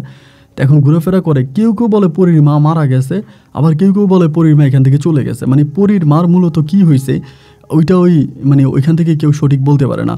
ঘর দুয়ার ভেঙে দেওয়ার পরে উনি নাকি ওই মানে ভাঙা বাড়িতেই বসে থাকতো, ভাঙা ঘরেই বসে থাকতো, ওই বাড়ি ভিটার মধ্যেই বসে থাকতো। এবং একটা সময় বেদেপুলির মহিলারা চলে গেছে এবং এরপরে পরীর মারে আর খুঁজে পাওয়া যাচ্ছে না। তো কেউ কেউ বলে বেদেপল্লির মহিলাদের সাথে পরীর মা চলে গেছে, আবার কেউ কেউ বলে হয়তো নদীতে ঝাঁপ দিয়ে মরে গেছে। উনি কিন্তু সবসময় নাকি সবার কাছে বলতো যে আমি আত্মহত্যা করব, আমি নদীতে ঝাঁপ দিয়ে মরে যাব, এরকম এক একজন এক এক কথা বলতো। তো যাই হোক, এরকম লোকে শুনতেছি পরীর বাড়ির আশেপাশে নাকি কি একটা কাল সাপ ঘুরেফেরা করে, ভয়ঙ্কর সাপ, এটা লোকে বলতো। তা আমি তখন মনে মনে বলি আলহামদুলিল্লাহ, তাহলে পরীর উপরে যে মানুষের খারাপ একটা নজর, এটা থেকে হয়তো পরী রক্ষা পাবে ওই সাপের মাধ্যমে। এরকম করতে করতে আমার তখন খুব অবস্থা খারাপ হয়েছে। আমার আব্বার তখন আমার একটু দয়া লাগে, মানে আব্বার তখন মায়া লাগার পরে আব্বা আমারে বলে যে কিরে বাবা তোর কী হয়েছে? আমি বললাম যে আব্বা আমি আর পারতেছি না, মানে আমার সহ্য হয় না। পরে আমার আব্বা আমারে বললো যে দেখি তুই পরীরে নিয়ে আসবি, ওরে নিয়ে সংসার করবে। আমি বলে হোক। আমার আব্বা তখন আম্মারে বললো, এবং আম্মারে বলা মাত্র আম্মা তখন হেঁপে গেছে, না এটা জীবনেও সম্ভব না, ও মরে যাক, মরে গেলে আমি কান্নাকাটি করে ওরে মাটি দিয়ে দিমু, ওরে দাফন কাফন করে দিমু, ওরে ভুলে যাবো। কিন্তু এরপরেও ওই মেয়ের মানে ওই মেয়ের আমি আমার ঘরের ছেলের বউ বানাবো না, আমার একমাত্র ছেলে। না, আমার আব্বা যতই বুঝে আমার আম্মা শোনে না। এবং একটা পর্যায়ে আমার আব্বা নিজেই মানে সম্পূর্ণ নিজে দায়িত্ব নিয়ে তখন ওই পরীর সাথে পুনরায় আমার আব্বা আমার আবারও মিলিয়ে দেয়, এবং ওই বাড়ি থেকে তখন পরীকে আমার বাড়িতে নিয়ে আসে, মানে আমার বাড়িতে আনে। এবং আমার বাড়িতে আনার পরে যেখানে মানে আল্লাহর কি হুকুম আর কি, যেদিন আব্বা নিজের হাতে আমার পরীরে বিয়ে করায় আনে, ঠিক তার 2 দিন পরে আমার আম্মার সাথে ঝগড়া লাগে। আমার আব্বা করছে কি, মানে আম্মুর সাথে ঝগড়া করছে, সারাটা রাত ঝগড়া করছে, কেন আব্বা আমারে মানে পরীরে বিয়ে করায় আনলো, এটা নিয়ে আম্মার সাথে ঝগড়া করছে। করার পর আব্বা তখন করলো কি, আমাদের বাড়ির সামনে একটা গাছ আছে, বট গাছের নিচে আমার আব্বা তখন শুয়েছে, সরি বট গাছ না, গাব গাছ, আপনারা হয়তো অনেকেই চেনেন গাব গাছ, অনেক বড় গাব গাছ। এই গাব গাছের নিচে আমার আব্বা তখন শুয়েছে বিছনা করে, মানে হুদিমকাল ছিল, মানে গরমকাল ছিল, ওইখানে শুয়েছে, আমার সাথে রাগ করে ঘরে শোয় নাই। এবং সকালবেলা আমি তখন মানে উঠার পরে দেখি যে আব্বা তখনও শুয়ে আছে কাঁথা মরে দিয়া। পরে কাঁথাটা সরানোর পরে আব্বারে ডাক দিয়ে দেখি যে আমার আব্বা ওই জায়গার ভিতরে একদম মরে শক্ত হয়ে আছে, একদম শক্ত হয়ে আছে। কিন্তু চিৎকার দিয়ে বসলাম, চিৎকার দিয়ে মারে ডাক দিলাম, বোনের ডাক দিলাম। আমার বোনের কিন্তু তখনও বিয়ে হয় নাই, তা সবাই তখন দৌড়িয়ে বেরিয়ে আসছে। আসার পরে দেখতেছে যে এই ঘটনা, আব্বা পড়ে আছে এবং মরে একদম শক্ত হয়ে আছে, মানে রাতেই মারা গেছে। আমার আম্মা তখন আমার বউরে গালাগালি করতেছে, মানে পুরীটা গালাগালি করতেছে, তোর জন্য আমি বিধবা হয়েছি, তুই আমার স্বামীরে খাইছিস, তুই আমার স্বামীরে খাইছিস, মানে ওরে গালাগালি, মানে চিৎকার করে কান্না করতেছে আর ওরে গালাগালি করতেছে। সবাই তখন আসছে, আমার আম্মারে বুঝাইতেছে যে এই এতিম মেয়েরে আর গালাগালি করে কী লাভ হবে, ওরে গালাগালি করে না, যার হয় যতটুকু আছে ততটুকুতেই তো উনি চলে যাবে। তা আপনার স্বামী চলে গেছে, মেয়েটারে গালাগালি করেন না, মেয়েটা নিষ্পাপ নিরপরাধ, ওরে গালাগালি করেন না। না, আমার আম্মা পরীরে গালাগালি করতেছে, তোর কারণে আমার স্বামী মারা গেছে, তোরে আমি এই করবো, তোরে আমি সেই করবো, মানে পরীরে হুড়দো আমার আম্মু গালাগালি করতেছে। আমি তখন পরীরে বলি পরী তুমি মন খারাপ করো না, আমার আম্মা গালাগালি করো, কিন্তু তুমি তো কোনো অন্যায় করো নাই, আর তুমি যদি কোনো অন্যায় নাই করে থাকো তবে আম্মার গালাগালিতে তোমার কিছুই হইব না। তো এরকম করতেছি। যাই হোক, পরে দিন ফেরিয়ে প্রায় দিনে 2টা-2:30টার দিকে তখন মানে মাইকিং করা হলো, 2:30টার দিকে আমার আব্বাকে তখন দাফন করা হলো, মানে 2টা টাইম দিছে। পরে আকাশ অনেক মেঘাচ্ছন্ন ছিল, বৃষ্টি ছিল, তা আধা ঘন্টা ঢিলে করে তারপর আধা ঘন্টা পরে আবার দাফন কাফন করলো। আব্বারে মাটি দিলাম, আব্বারে মাটি দেওয়ার পরে আমি আব্বার কবরের কাছে কান্নাকাটি করতেছি, পরি আমারে বুঝাইতেছে চলে আসো, এখানে কান্নাকাটি করো না। তো আমি তখন এখান থেকে চলে আসি, বাড়িতে এসে মন খুব খারাপ, মানে আর নিতে পারতেছি না যে এভাবে ও হারিয়ে যাবে, মানে আব্বা মরে যাবে। যে মুহূর্তে যে মানুষটা আমাকে ভালোবাসে ওই মুহূর্তে ওই মানুষটা চলে যায়। আমি জানি না কেন আমার ভাগ্যটা এতটা খারাপ হলো। পরে কান্নাকাটি করতেছি, পরিবারের মাঝে তো প্রচণ্ড অভাব, বোনটার বিয়ে দিতে পারতেছি না, মানে তখন খুব অভাব দেখা দিচ্ছে। আর আমার বোনের চেহারাটাও দেখতে শুধু খুব একটা ভালো ছিল না, অনেকটা আমার কাকার মতোই হয়েছে ও, মানে আমার কাকার চেহারার মতোই হয়েছে, যার জন্য ওকে বিয়ে দেওয়াটা আমাদের জন্য খুব কঠিন হয়ে যাচ্ছিল। এদিক সেদিক থেকে যদিও বিয়ের ঘর আসে, কিন্তু কেউই আসলে মানে মেয়ে দেখার পর আর বিয়ে করে না। আর বয়সও বেড়ে গেছে, অনেকটা বয়স হয়ে গেছে। এবার আমার আম্মা কান্নাকাটি করে, কী করবে, মেয়েরে বিয়ে দিতে পারতেছে না। এখন আমি তখন এইভাবে পরিবারে পড়ে আসছি, তো তখন আমি কী করলাম, কিছু তো একটা আমাকে করতে হবে। মানে এভাবে তো আর বেকার থাকা যাবে না, পরিবার তো আমাকে চালাতে হবে। আমি তখন বাজারের উপরে গিয়ে একটা সবজি দোকানে আমি তখন চাকরি করি, যেখানে আমাদের নিজেদের দোকান ছিল, ওই তো নিজেদের দোকানে একটা সবজি দোকানে চাকরি করি। তো ধরেন যাই টাকা ইনকাম করি বাড়ির মধ্যে আইনা দিই, আর এই ভাই বাড়ির মধ্যে ঝগড়া, মানে ঝগড়া ঝগড়া ঝগড়া। আমার মা পরিরে এমন কোনো দিন না যে পরির গায়ে হাত তোলে না, পরিরে মারে না, পরির গায়ে হাত তোলে, পরিরে মারে এবং পরির উপরে প্রচুর অত্যাচার করে। তুই আমার বাড়ি থেকে বেরো, আমরা তোরে খাওয়াইতে পারবো না, আমরা তোরে খাওয়াইতে পারবো না, তুই তোর মা যেরকম বেদের কাজ করছে তুই এরকম বেদের কাজ কর। আমার আম্মা বলে তুই বেদে পল্লীর মহিলারা যেরকম কাজ করতে এরকম কাজ কাম করে তুই টাকা পয়সা ইনকাম কর, এবং টাকা পয়সা ইনকাম করে আমাদেরকে টাকা পয়সা দিয়ে তোরে আমরা এইভাবে খাওয়াইতে পারবো না, তোরা আমরা এইভাবে কেন খাওয়াবো, তোরা আমরা এইভাবে খাওয়াইতে পারবো না। মানে বারবার ওরা এগুলো বলতো। তখন আমার আম্মারে বলতো যে আমি তো এগুলো কোনো দিনও করি নাই, আমার মা করতো আমি দেখতাম, বাট আমি তো কোনো দিন করি না, আমি এগুলো পারবো না। আমার মা বলে না তুই যা, তুই সিঙ্গা লাগা, তুই মানুষের বাতের ওষুধ দে, তুই সাপ ধর, মানে এইটা ওইটা ওরে বলতো। তো তখনও কিন্তু আমাদের বাড়িতে একটা সাপ ঘোরাফেরা করতো, মানে অলওয়েজে একটা ওই যে কাল সাপের কথাটা বলছিলাম, এইটা অলওয়েজে বাড়ির চারপাশে ঘুরতো। তো এরকম করে আমি যখন বাজারে থাকতাম, ঘরের মধ্যে ঝগড়া, ঘরে আসলেই ঝগড়া। আমি আর এগুলো নিতে পারতাম না, ঘরের মধ্যে আসলেই ঝগড়া ঝাঁটি ঝামেলা, এই জিনিসগুলো নিতে পারতাম না। এবং এরপরে শুরু হলো ওই সাপের অত্যাচারটা। মানে এই সাপটা, মানে মা রাত্রিবেলা আমাদের তো ওই টয়লেট ঘরের বাইরে, এই ঘরের বাইরে গেলে সাপটারা দেখে, এই সাপটা এসে ঘুরে, মানে সারাটা দিন বাড়ির চারপাশে এই পাশে ওই পাশে বিভিন্ন পাশে সাপটা ঘুরতে থাকে। এবং আমিও একদিন রাতের বেলায় মানে সাপটারে দেখছি, খুবই ভয়ঙ্কর সাপ। মানে আমি আমার জীবনে এরকম সাপ দেখি নাই ভাই, যেমন লম্বা এবং তেমনই মানে মোটা, মানে এরকম মনে হয় না যেটা কোনো একটা সাপ। তো এখন আরেকটা বিষয় আপনি শুনলে অবাক হয়ে যাবেন যে মানে এই সাপটারে আমরা যখন মারতে যাই, এটা আমাদেরকে এইভাবে, মানে যদিও দেখি এভাবে ফোনা মেলে ধরে কামড়ানোর জন্য, কিন্তু পরি যখন যায়, মানে পরি, আমি যদি বলি পরি ওইখানে সাপটা, ওই সাপটা ওইখানে গিয়ে লাথি দেয়, সাপেরে লাথি দেয়, হাতে ধরে ফালাই দেয়, কিন্তু ওরে কামড় দেয় না। মানে হাতে ধরে ফালাই দেয়, লাথি দেয়, ওরে কিন্তু কোনো কামড় দেয় না। মানে আমি নিজের চোখে দেখা, কেউ যদি বলতো তাইলে হয়তো বিশ্বাস করতাম না, আমি নিজের চোখে দেখছি এরকম সাপটারে ধরে, মানে লেজের মধ্যে ধরে ওরকম মানে জঙ্গলের মধ্যে ফালাই দেয়। অ্যান্ড ফালাই দিলে পরে এটা আবার ঘুরে ফিরে কতক্ষণ পর আবার বাড়ির মধ্যে আসে। তো আমরা দুইটারে মারতে পারি না, এত বড় সাপ।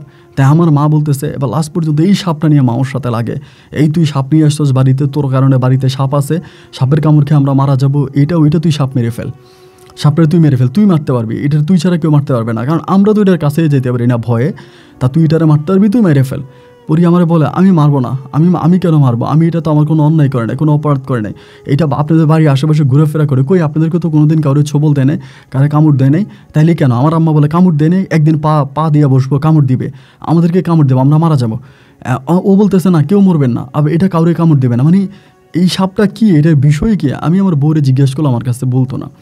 মানে পুরুলিয়ে যদি জিজ্ঞেস করতাম যে এরকমটা কেন করতেছ, মানে এই সাপটা কি আমার কাছে বলো না, ও আমার কাছে এই সাপের বিষয়ে কোনো কিছুই বলবে না, মানে কিছুই বলতো না। তো এই সাপটার সাপের যে গায়ের রঙটা ছিল এটা একটু ভিন্ন রকম ছিল, মানে নর্মালি সাপগুলোর মতো না, একটু অন্যরকম, মানে গায়ের শেরুটা ছিল।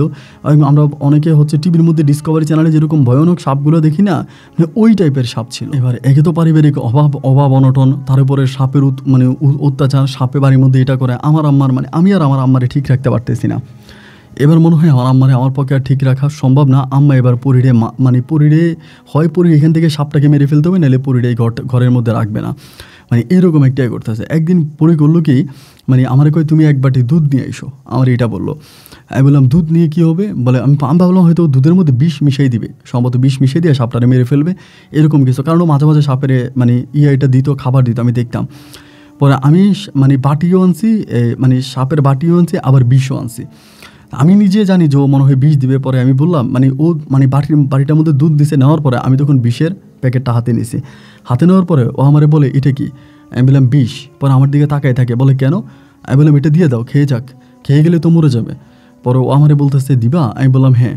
পরে আমি বিষটাও হাতে নিয়েছে। হাতে নেওয়ার পরে ও কী করলো, বিষটা হাতে নিয়ে এক হাতে রেখে দিল, বিষটা দিল না নিয়ে দুধটা খাওয়াইলো সাপটারে। দুধটা খাওয়া এখানে কান্না করতেছে, মানে এবং এই সাপটা দুধটা খাইয়া মাথাটা নত করে এখান থেকে চলে গেল, মানে ওর সামনে থেকে চলে গেছে। সাপটা চলে যাওয়ার পরে ভাই যদি বিশ্বাস করেন, মানে আমি আমার সাথে ওরে কোনোদিন এভাবে কান্নাকাটি করতে দেখি না, মাটির মধ্যে গড়াইয়া কান্নাকাটি করতেছে। ওর মা মরে গেলেও মনে হয় এরকম করে কাঁদবে না, মানে এরকমভাবে কান্না করতেছে। সবাই বলতেছে, আমি বলতেছে, আমার বোন বলতেছে, মা বলতেছে আরে কী হয়েছে, তা সাপের দুধ খেয়ে এরকম কান্না করতে। ও বলে সাপটা আর আমার কাছে আসবে না, ও বলে এই সাপ আর আসবে না, এটা কান্না করতেছে। তাই এই সাপ আসলো কোত্থেকে, অল্প কিছু নিবিতে এই সাপের সাথে ওর পরিচয়। যাই হোক কান্নাকাটি এবার এবারও এক গড়া হয়ে গেছে, মানে কারোর সাথে কথা বলে না, চুপচাপ থাকে, মানে কেমন জানি একটা অন্যরকম একটা পরিস্থিতি হয়ে গেল। তা আমি তখন ঘরের মধ্যে যাই, আমি তখন বাজার সাজার করে আসি, সংসার চালাইতে আসি। এরই মাঝে হলো কি, আমার আম্মা হঠাৎ করে আমাদের বাড়িরই পাশাপাশি এক বাড়ি নাজমিন নামের এক মেয়েরে, ওই মেয়েও দেখতে সুন্দর, একটা কালো অসুন্দর, ওই নাজমিন নামের এক মেয়ের আবার মানে বাড়ি এটা না, মেয়ের বাড়ি হচ্ছে আরেকটা। মেয়ের মা মেয়ের বাবারে তালাক দিয়ে মেয়ের নিয়ে বাড়িতে চলে আসে, এবং আসার পরে ওই মেয়ের মাও মারা যায়। তো মেয়ের মা আবার মেয়ের নানার কাছ থেকে সম্পদ পায়, ওই সম্পদ আবার মেয়ের নামে লিখে দেয়। তো মেয়ের নানার বাড়িতে থাকে। এখন আমার আম্মা করছে কি, কেমনে মেয়ের মামারে পটাইছে ওই মেয়ের আমার বিয়ে করাবে, মানে নাজমিনটা আমার বিয়ে করাবে। তাই নাজমিনটা আমার বিয়ে করাবে, তা আমার আম্মা এগুলো বলতেছে নাজমিনটা বিয়ে করাবে, এটা সেটা, মানে পরি গেছে এগুলো বলে। পরি কান্নাকাটি করেছে, না এটা কইরেন না, আমি আপনার ছেলের বিয়ে করছি, আপনার ছেলে আমার হাজব্যান্ড, আপনি ওর অন্য কোথাও বিয়ে দিলে আমি বাঁচবো কেমন করে, এইটা আপনি কইরেন না। মানে আমার আম্মার কাছেও কান্নাকাটি করে যে আপনি এই কাজটা কখনোই করেন না, এগুলো বলে। আমার আম্মা বলে না, আমার ছেলের আমি বিয়ে দিব, তাতে তোর কি, ওই তোর মতো মানে বাইদ্যানির সাথে সারা জীবন থাকবে নাকি? আমার ছেলের মানে ওর ঘরে কিন্তু আর কোনো ভেবি টিভি হচ্ছে না, মানে বাচ্চা হয় না। আমার মা বলতেছে আমার ছেলের তো বাচ্চা কাচ্চা দরকার, বাচ্চা কাচ্চার জন্য হইলেও আমি আমার ছেলের বিয়ে করাবো, ওইখানে বিয়ে করাবো, মানে নাজমিনের বিয়ে করাবো। তাই পরি আমি ঘরে আসলাম, আমার কাছে কান্নাকাটি করে বলতো তোমার আম্মা তোমার বিয়ে করাই দিব, তুমি কি সত্যি সত্যি বিয়ে করবা? আমি বলতাম ধরো তুমি এগুলো কী বলতেছো, আমি বিয়ে করবো কেন, আমার এই মুহূর্তে বিয়ে করার কোনো প্রয়োজন নেই, আমার তুমি আছো না, আমি তোমার সাথেই সারাটা জীবন থাকবো, আমি বিয়ে করবো না। তো আমার বলে না তুমি বিয়ে করে ফেলবা, তুমি বিয়ে করে ফেলবা, আমার এগুলো বুঝাইতো। আমি বললাম না আমি বিয়ে করবো না, তুমি মন খারাপ করো, আমি বিয়ে করবো না। তা আমি এগুলো ওরে বুঝাই শোনায় রাখতাম। এমন করতে করতে মানে আমাদের বাড়ির এক ছেলে আছে, নাম হচ্ছে ওর জামশেদ, মানে আমাদের পার্শ্ববর্তী ঘরেরই। ওই আবার আমার সাথে একটু ভালো সম্পর্ক ছিল, আমি যে দোকানে কাজ করতাম ওই পাশের দোকানেই কাজ করতো, মানে পাশের একটা মুদির দোকানে চাকরি করতো। তো আমার বউ মাঝে মাঝে ওর সাথে কথাবার্তা বলতো, যেহেতু আমরা একসাথে কাজ করি। এরকম করতে করতে আমার মাথার মধ্যে আসলো, একদিন হলো কি আমাদের বাড়ির মধ্যে ওই নাজমিন মেয়েটা আসছে আমাদের বাড়ির উঠানে, আইসা আমার আম্মার সাথে কথা বলতেছে। পরে আমার আম্মা আমারে ডাক দিছে। আমার বউ কিন্তু আমি তখন আলাদা করে থাকতাম, আমার বউ আমার দিকে বড় বড় চোখ করে তাকায় আছে। তা আমি বলি কেন ডাকছে, যাই। পরে গেছি, যাওয়ার পরে আমার আম্মা তখন নাজমিনের সাথে কথা বলতেছে, আমি তখন কথা বলতেছি। পরে নাজমিন আমারে বলতেছে যে দেখেন আপনি তো একটা সবজি দোকানে চাকরি করেন, এমনিতেই তো আপনার সবজি দোকানে আপনি চাকরি করেন, তো কয় টাকার বেতন পান, পরিবারের কত মানুষ, কত খরচ, আপনি আমার বিয়ে করেন বা না করেন এটা আপনার বিষয়, বাট আমার কাছে কিছু জমানো টাকা আছে, আমার আম্মা দিয়ে গেছে, এই টাকাগুলো আমি আপনাকে দিতে চাই, আপনি এই টাকাগুলো নেন, এই টাকাগুলো নিয়ে আপনি একটা সবজির দোকান দেন, আমারই বিয়ে করেন না করেন এটা আপনার বিষয়, যেহেতু আপনার বউ আছে, যদি আপনার বউরে ম্যানেজ করতে পারেন তাহলে করবেন, নাইলে না। আপনি একটা সবজির দোকান দেন, একটা সবজির দোকান দিলে আপনার দোকানটা চলবো, আপনার পরিবারটা চলবো। তাই আপনি আমার থেকে সবজি দোকান দিতে কত টাকা লাগে আপনি বললে আমি আপনার টাকা দিব। পরে আমি বললাম যে না, আমার যেহেতু বউ আছে, আমার পরিবার আছে, আমি ওর কাছ থেকে টাকা কেন নিব? আমি বললাম যে না, আমি তোমার কাছ থেকে টাকা নিব না, আমার তোমার টাকা লাগবে না। আমি যদি কোনো দিকে আমি যদি টাকা জমাইতে পারি, আমার পুঁজি হয়, তাহলে আমি নিজে একটা সবজি দোকান দিব, আমি তোমার কাছ থেকে টাকা নিব না। পরেও বলতেছে না আপনি নিয়ে যান, সমস্যা নাই, আমার আপনার উপরে কোনো অভিযোগ নাই, এরকম নাই, আপনি পরে আবার দিয়ে দিয়েন, মানে আপনার কাছ থেকে হাতে হইলে আপনি আমাকে দিয়ে দিয়েন, পরে সমস্যা নাই। আমি বললাম না, আমি নেবো না, মানে আমার কথা হচ্ছে আমি এই মেয়ের কাছ থেকে টাকা কেন নিব, এটা তো আমার প্রয়োজন নাই, আমি টাকা নেই। এবং টাকাই না নেওয়াতে আমার আম্মা খুব রাগারাগি যে ওর কাছ থেকে টাকা নিলাম না কেন। এবার আস্তে আস্তে করে জামশেদ ছেলেটা মানে এই আমার বউর লগে কথাবার্তা বলতো বা এটা ওইটা করতো। এমন করতে করতে আমার বউর সাথে ওর একটু সম্পৃক্ততা একটু ভালো ছিল। একদিন আমার মা আমারে বলতেছে যে বাবা রে, তুই তো নিজের ফেরেস্তা মনে করস, তুই ভালো দেখা জগৎটা ভালো, তোর সাথে দোকানদারিতে করে জামশেদের সাথে তোর বউর অবৈধ সম্পর্ক আছে। আমার মা আমারে বলে, আমি বলি মা এটা আমি জীবনেও বিশ্বাস করি না, তুমি যদি সাপ গলায় দিও বলো, এটা আমি জীবনেও বিশ্বাস করি না, পরি আমার পাগলের মতো ভালোবাসে। আমার মা তখন আমারে বলে, আহারে বোকা ছেলে রে, আহারে বোকা ছেলে, তুই কবে চালাক হবি, তুই চালাক কবে হবি, তোর মাথায় আল্লাহ বুদ্ধি শুদ্ধ কবে দিবে, তুই কবে বুঝবি, তোর বউ ধোকা দিতেছে, তোর সাথে তোর বউ প্রতারণা করতেছে, এই মেয়ে গোপনে গোপনে জামশেদের লোক অবৈধ সম্পর্ক আছে। এবং আমি তখন বলি যে আমিও মাঝে মাঝে দেখতাম জামশেদ আমাদের বাড়িতে আসে, মানে তখন পরি আমারে সন্দেহ করে, আমি পরিরে সন্দেহ করি, পরি আমারে বলে আমি নাজমিনের কাছে চলে যাচ্ছি টাকার জন্য, আবার আমি পরিরে বলি তুমি আমারও গোচরে জামশেদের সাথে কথা বলো। এরকম করতে করতে একদিন হলো কি রাতের বেলায়, মানে রাত্রে তখন আপনার 9টা সাড়ে 9টার মতো বাজে, বৃষ্টি হইতে আছে, প্রচণ্ড বৃষ্টি। তা বৃষ্টির মধ্যে আমার ছাতা ছিল না, দোকান বন্ধ করে দিয়েছি, আমি বাড়িতে যেতে পারতেছি না। আমার মা তখন ছাতা নিয়ে আসছে বাড়িতে, ছাতা নিয়ে বাড়িতে আসছে। আসার পরে আমি তখন মানে আমি বললাম যে মা তুমি যে, বলে তোরে নিতে আসছি বৃষ্টি যেই জন্য। পরে মায়ের ছাতা দিয়ে আমি তখন বাড়িতে আসছি। বাড়িতে এসে আমি তখন ঘরের মধ্যে ঢুকলাম, মানে আমার ঘরে ঢুকলাম, ঢুকে দেখি যে আমার বউ নাই, নাজবিন নাই। পরে মায়ের ডাক দিলাম, বৃষ্টি তো পড়তেছে, মা পাশের গ্রামে। বললাম মা নাজবিন কই? আমার আম্মা বলে আমি জানি কি। পরে আমি বললাম যে ও তো ঘরে নাই। মা বলে আহারে তুই বৃষ্টি দিয়ে আসার আগে তোর বউ এই জামশেদের সাথে বেরিয়ে গেছে। আমি বললাম জামশেদ আসলেই কিন্তু সত্য, কারণ জামশেদ 1 ঘন্টা আগে আমার দোকান থেকে বেরিয়ে গেছে, আমি দেখছি 1 ঘন্টা আগে জামশেদ আমার দোকান থেকে বেরিয়ে গেছে, আমি দেখছি, মানে আমাদের মানে পাশের দোকান থেকে বেরিয়ে চলে গেছে। তো আমি চিন্তা করি তাহলে জামশেদ কই গেল, মানে জামশেদ গেল। আমি আমার মার গেলাম, মাকে আশেপাশে খুঁজে দেখ, কোনো জঙ্গলের ভিতরে পাইবি তোর বউর সাথে এই বৃষ্টির মধ্যে মনে হয় মজা নিতে আসে, সুখ করতেছে, শান্তি নিতে আসে। আমার মানে মায়ের কথা শুনে না ভাই আমার তখন কান্না চলে আসছে যে আমি যে মানুষটারে এত ভালোবাসি এই মানুষটার সম্বন্ধে এরকম কথা আমি শুনবো কেন। এবার আমি কী করলাম, এই বৃষ্টিতে ভিজতে ভিজতে আমি আস্তে আস্তে মানে রাস্তা দিয়ে হাঁটতেছি, সামনের দিকে যাই যেতে দেখতেছি যে মানে পরি আসতেছে একই ছাতার নিচে জামশেদ সহ। জামশেদের সাথে যখন এই রাতের বেলায়, রাত তখন 9:30 10টার মতো বাজে, ওরে দেখছি দেওয়ার খার পরে ভাই মানে পাশে একটা গাছ ছিল আর কি, আপনার ওই যে ছোটো ছোটো গাছগুলো হয় না যে গ্রামের যে গাছ, কী গাছ জানি না, এই গাছটা তখন এখান থেকে টান দিয়ে উঠাইছি, উঠে ওরা আমি মারতে শুরু করছি, মারতেছি কুত্তার মতো পিটাইতে আসি। এবং ও কিন্তু কোনো মাইরে মারতেছি যে ওর কিন্তু রক্ত বেরিতেছে, আমি ওর শরীরে রক্ত আসে আমার গায়ে লাগতেছে, রক্তের চিটা, কিন্তু চিৎকার করে না, মানে ও কোনো কথা বলে না, শুধুমাত্র মানে নিচের দিকে তাকে আছে। এবং ওরে মারতেছে দেখে জামশেদ তখন দৌড় দিয়ে চলে গেছে, আমার পাশে জামশেদ তুলো, জামশেদ তখন দৌড় দিয়ে চলে গেছে। এরপরে চুলের মুঠি ধরে আমি ওরা আমার উঠানে আনছে, আমার ঘরে উঠানে এনে ওরা মারতেছি, চুলের মুঠি ধরে মারতেছি, মানে মারতেছে। আমার মা কিন্তু দেখতেছে, আমার বোনও দেখতেছে, তারা কিন্তু এসে আমার ধরতেছে না। এই যে আমি ওর এইভাবে মারতেছি, আমার মাও ধরে না, আমার বোনও ধরে না, আমি ওর এই জায়গাটার মধ্যে কুকুরের মতো পিটাইছি। মানুষের মারে না, ওভাবে মারছে মাইরা। আমি তারে বলছি যে দেখ তুই আমার ঘরের মধ্যে ঢুকবি না, তুই এখানে থাকবি, তুই ঘরের মধ্যে ঢুকবি না, তুই এই জায়গায় থাকবি। তো আমাদের বাড়ির পাশে মানে আমার ঘরের সামনে একটা নারকেল গাছ আছে, ওই পাশে একটা মানে ইয়ে আছে গাব গাছ আছে বড়, পাশে একটা নারকেল গাছ আছে। তাই নারকেল গাছ আমি বলি যে তুই আমার ঘরে ঢুকবি না। ওরে মাইরে আমি তখন ঘরে আসছে, খাবারও খাই না। ঘরে আইসা আমি দরজাটা লাগাইছি, জানালাটাও লাগাই দিছি, ওরে আর আমি আনি নাই। বাট অনেক টাইম হয়ে গেছে, আর বৃষ্টি বাইরে তখন মানে মুষলধারে বৃষ্টি, এত পরিমাণের বৃষ্টি ভাই, যে বৃষ্টির কারণে মনে হয় যেন মানে আমার জীবনে আমি এত বৃষ্টি দেখি নাই। এই বৃষ্টির মধ্যে মধ্যরাতের কাছাকাছি হঠাৎ করে বিদ্যুৎ চমকাইছে আকাশে, যেটাকে আমরা গ্রামের ভাষায় বলি ঠাড়া মারছে। এবং ঠাড়া মারার সাথে সাথে আমার পুরোটা ঘর আলোকিত হয়ে গেছে, মনে হয় যেন আমার ঘরের মধ্যে কে লাইট মারছে, এমন একটা আলো হয়েছে। তো এইরকম ঠাড়া মারতেছে ঘর আলোকিত হতেই পারে। তো এখন আমি করলাম কি, মানে ওইরকম যে মানে ঠাড়া মারতেছে, আমি মনে করলাম যে এরকম ঠাড়া মারতেছে আবার কি হয় না হয়, আমি মানে ওই বড় ঠাড়াটা মারার পরে ভাবলাম ওরে আমি ডাইকে নিয়ে আসি, মানে ঘরে নিয়ে আসি, যাই মানে নিজের ভিতরে একটা মানবতা লাগার পর আমি তখন দরজাটা খুইলা টর্চ লাইট ছিল হাতে, টর্চ মারতেছি, দেখি যে মানে ঠাস করে টর্চটা আমি দিয়েছি, যে নারকেল গাছটার নিচে ও দাঁড়ায় ছিল ওই নারকেল গাছটার মধ্যে ধোঁয়া বেরিতেছে, মানে আগুন তুলে যেরকম ধোঁয়া বেরোয় না, এরকম মানে ধোঁয়া বেরিতেছে। তারপর আমি চিন্তা করলাম কিরে, এবং উপরের দিকে তাকায় দেখলাম যে মানে নারকেল গাছটা পুরো পুড়ে গেছে, নারকেল গাছটা নিচে ও বসে অবস্থায় আছে। আমি তখন মানে ধোঁয়া দেখে আমি তখন লাইট নিয়ে ওইখানে গেছি, যাওয়ার পর দেখলাম জায়গাটা আগুনের মতো হয়ে আছে, গরম। আমি গিয়ে ওরে এমনি ধরছি, এমনি পড়ে গেছে, আমি দিছি চিৎকার, মানে চিৎকার দিয়ে গলাটা ভাঙে ফেলছি ভাই।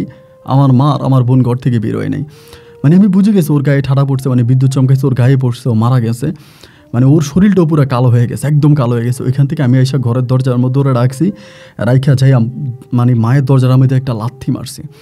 মায়ের দরজাটা যে লাথি মারার পরে মা তখন দরজা খুলছে, দরজা খোলার পরেই মা তখন বেরিয়েছে। আমি বললাম মা গো পরিত নাই, মাকে কী হয়েছে? আমি কই ঠাড়া পড়ছে। আমার মা আমার চোখের সামনে বলে আলহামদুলিল্লাহ। মানে এটা আমি জীবনে কখনোই ভুলতে পারবো না যে আমার মা এই কথাটা শোনার পরে বলে আলহামদুলিল্লাহ। পরে আমি বললাম, আমার বোন তখন দৌড়ে আসছে, আইসা দেখছে, এবং আস্তে আস্তে করে চারদিকে জানাজানি হয়ে গেছে। রাতের মধ্যে আস্তে আস্তে করে মানুষ জড়ো হয়ে গেছে, মানুষ আসতেছে। এবার সকালের মধ্যে মানুষ আসছে, মারা গেছে ও, সকালের মধ্যে মানুষ আসছে, সবাই চারদিক থেকে আসছে। আসার পর আমি জাস্ট বোবার মতো হয়ে গেলাম ওখানে বসে। এরপরে পরিশেষে যেটা হলো যে ওরা দাফন কাফন করবে পরের দিন। তো পানি চারদিকে থুই মানে পানি জমে গেছে। তো আমরা যেখানে দাফন করব, আমার বাবার কবর যেখানে, ওই কবরের পাশে দাফন করবো। আমার মা বলে না এখানে দিবে না, মানে এখানে কবর দেওয়া যাবে না। মানে ওই মেয়ে কি হিন্দু না মুসলিম, হিন্দুর ছেলে না মুসলিমের ছেলে, মানে কার মেয়ে, এটা তো আর আমার মা জানে না, এই জন্য ওকে এখানে দাফন করতে দিবে না। পরে আমাদের বাড়ি থেকে মোটামুটি লাস্ট পর্যন্ত ওই যেই বাড়িতে ও থাকতো, মানে ওর মায়ের যেখানে ঘরটা ছিল, যেটা হচ্ছে সরকারি খাস জায়গা খালের পাড়ে, ওইখানে তখন ওকে দাফন করা হয়। ওইখানে তাও পানি জমা ছিল চারপাশে বেঁধে, তারপরে ওইখানে দাফন করি। এবং দাফন করার পরে মানে ওইখানে আমি দাফন করে রাখি। তারপরে আমি চলে আসি বাড়িতে, মানে আমি আমার বাড়িতে আসি। বাড়িতে আসার পরে মানে ওই রাতের মধ্যে আমি থেকে গেছি। রাতে সারাটা রাত কান্নাকাটি করছি। সারা রাত কান্নাকাটি করার পরে সকালে ঘুম থেকে উঠছি। সকালে ঘুম থেকে উঠার পরে মানে ঘুম থেকে উঠছি এবং ওই মুহূর্তে দেখলাম আমার বউর কবরের দিকে চিৎকার শোনা যাচ্ছে, মানে চিৎকার চেঁচামেচি শোনা যাইতেছে। কি চিৎকার কেন? আমি তখন দৌড়ে কবরের কাছে গেলাম এবং কবরের কাছে যাওয়ার পর অনেক মানুষের কাছে যাই দেখছি আমার বউর কবরের পাশে মানে কোদাল হাতে এক লোক দাঁড়ায় আছে, মানে শুয়ে আছে, কোদাল হাতে কোদাল আছে, খুন্তি আছে, কোদাল খুন্তি পরে আছে, এখানে ও শুয়ে আছে এবং ওর মুখ দিকে লালা বেরিয়ে আছে। পরে সবাই কাছে ধরে করে ডাক্তারের কাছে নিয়ে গেল। ডাক্তারের কাছে নিয়ে যাওয়ার পরে জানতে বলে যে ওকে সাপে কামড়াইছে এবং উনি মারা গেছে। তো ওর সাথে আবার যে ছেলেটা মারা গেছে ওইটা আমাদের মানে পাড়ারই একটা ছেলে, ওর সাথে আরেকটা ছেলে চলে, ওইটার নাম হচ্ছে আবার হাবিব। ওই ছেলের সাথে চলে আহসান হাবিব। তাই হাবিবরে যখন জিজ্ঞেস করলাম যে কিরে তুই আর ও তো একসাথে চলাফেরা করিস, ওইভাবে কি মারা গেল? পর হাবিবের মুখ থেকে জানা গেছে ও আর হাবিব কী করছে, দুইজনে মিলে আমার বউয়ের লাশ উঠানোর জন্য আসছে। যেহেতু ঠাডা পরে মারা গেছে, তা ওই লাশ নাকি ওরা কোথায় বিক্রি করবে, কে জানি ওদেরকে বলছে, ওই লাশ উঠানোর জন্য আসছে। আসার পরে ওই ছেলেটা সামনে ছিল, হাবিব পিছিয়ে ছিল, মানে কবরস্থান থেকেই নাকি একটা সাপ দৌড়ে আইসা ওই ছেলেটার ছবল মারছে এবং এর যখন ছবল দিতে গেছে ও দিছে দৌড়। ও দৌড় দিয়ে চলে গেলে ও আর কাউরে বলেন ওইখানে শুয়ে পড়ছে, আর এখানে এই ছেলেটা মারা গেছে। এবং এরপর থেকে গ্রামে আতঙ্ক ছড়াই গেছে যে ওর কবরে সাপ আছে।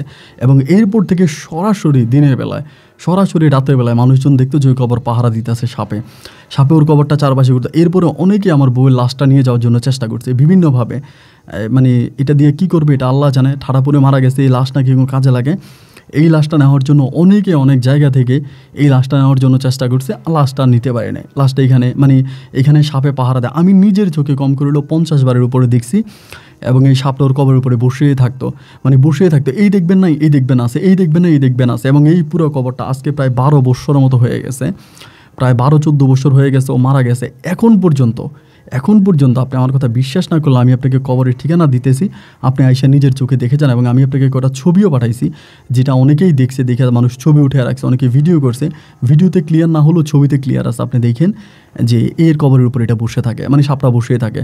এবং এটা সেই সাপ যেই সাপেরও দুধ খাওয়াইয়া কান্নাকাটি করছে যে সাপটা আর আসবে না, এই সেই সাপটা। এবং এত বড় সাপ কোনোদিন আমি চিড়িয়াখানা দেখিনি, শুধুমাত্র আপনার ডিসকভারি চ্যানেল অ্যানাকোন্ডার মতো এরকম ভয়ঙ্কর আকারের সাপ। তো এটা আমাদের গ্রামের সবাই জানে, এই ঘটনা জানে এবং এটার সাথে সবাই পরিচিত। এরপর ওর কবরস্থানের দিকে আজ পর্যন্ত মানে ওর বাড়ির ভিটার দিকে কেউ ফিরেও তাকায় নেই।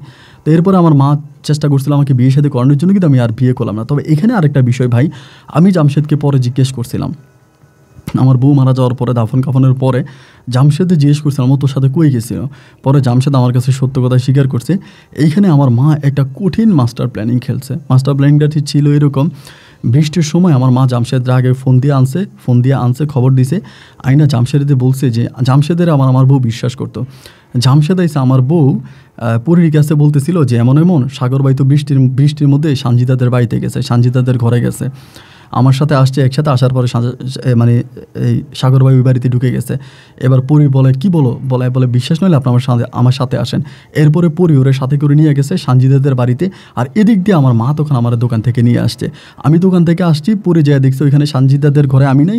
পরে আবার পরি ফিরে আসার সময় আমি সরাসরি পরিরে এই জামশেদের সাথে পাই আমি পরিরে মারছি। মানে এই প্ল্যানিংটা পুরোপুরিভাবে আমার মা করছে, যার কারণে শুধুমাত্র এই মায়ের উপর রাগ করে আমি আর বিয়ে শাদী করি নাই। পরে আমার বোনের বিয়ে দিয়ে দিছি, আমার বোনের বিয়ে হয়েছে আলহামদুলিল্লাহ। শেষ বয়স আমার বোনের ভালো একটা জায়গায় বিয়ে হয়েছে, আর আমি বিয়ে শাদী করি নাই। এখন আমি আমার বউয়ের কবরের কাছে মাঝে মাঝে গিয়ে বসি। অন্য কোনো মানুষ ওর কবরের কাছে গেলে সাপটা দৌড়ে আসে, মানে সবল দেওয়ার জন্য, কিন্তু আমি কবরের কাছে গিয়ে বসি, কবর জিয়ারাত করে মাঝে মাঝে দেখি এটা আমার সামনে দিয়ে যায়, কিন্তু আমাকে একটা শো করে একটা শব্দ করে না। তো আপন ভাই যদি পারেন আমার গল্পটা রেকর্ড করবেন, আমি সবসময় আপনার গল্প শুনি। ভালো থাকবেন, আসসালামু আলাইকুম।